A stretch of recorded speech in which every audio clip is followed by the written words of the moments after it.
Ézéchiel, chapitre 14. Quelques-uns des anciens d'Israël vinrent auprès de moi et s'assirent devant moi. Et la parole de l'Éternel me fut adressée en ces mots. Fils de l'homme, ces gens-là portent leurs idoles dans leur cœur, et ils attachent les regards sur ce qui les a fait tomber dans l'iniquité.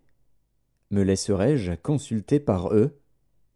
C'est pourquoi parle-leur, et dis-leur, Ainsi parle le Seigneur, l'Éternel.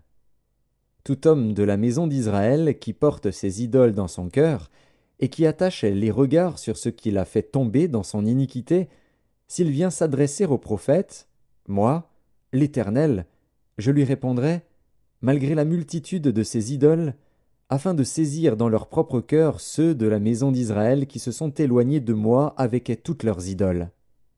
C'est pourquoi dis à la maison d'Israël, Ainsi parle le Seigneur, l'Éternel.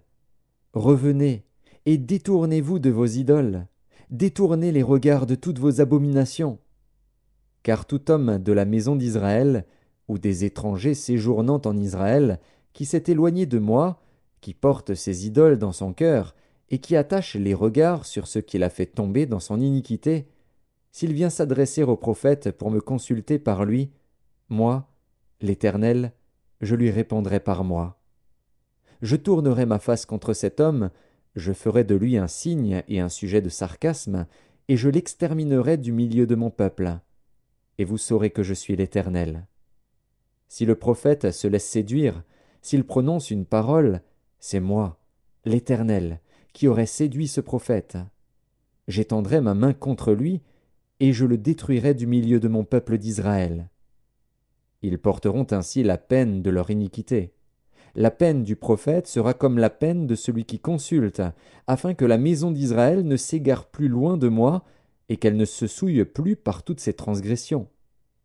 Alors ils seront mon peuple, et je serai leur Dieu, dit le Seigneur, l'Éternel. La parole de l'Éternel me fut adressée en ces mots. Fils de l'homme, lorsqu'un pays pécherait contre moi en se livrant à l'infidélité, et que j'étendrais ma main sur lui, si je brisais pour lui le bâton du pain, si je lui envoyais la famine, si j'en exterminais les hommes et les bêtes, et qu'il y eût au milieu de lui ces trois hommes, Noé, Daniel et Job, ils sauveraient leur âme par leur justice, dit le Seigneur, l'Éternel. Si je faisais parcourir le pays par des bêtes féroces qui le dépeupleraient, s'il devenait un désert où personne ne passerait à cause de ces bêtes, et qu'il y eût au milieu de lui ces trois hommes, je suis vivant, dit le Seigneur, l'Éternel, il ne sauverait ni fils ni fille, eux seuls seraient sauvés, et le pays deviendrait un désert.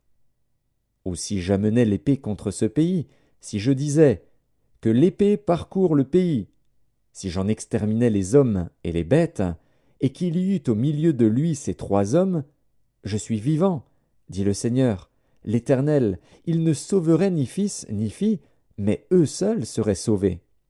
Ou si j'envoyais la peste dans ce pays, si je répandais contre lui ma fureur par la mortalité, pour en exterminer les hommes et les bêtes, et qu'il y eût au milieu de lui Noé, Daniel et Job, je suis vivant, dit le Seigneur, l'Éternel, il ne sauverait ni fils ni fille, mais il sauverait leur âme par leur justice. Oui, ainsi parle le Seigneur, l'Éternel. Quoique j'envoie contre Jérusalem mes quatre châtiments terribles, l'épée, la famine, les bêtes féroces et la peste, pour en exterminer les hommes et les bêtes, il y aura néanmoins un reste qui échappera, qui en sortira, des fils et des filles. Voici, ils arriveront auprès de vous. Vous verrez leur conduite et leurs actions, et vous vous consolerez du malheur que je fais venir sur Jérusalem, de tout ce que je fais venir sur elle.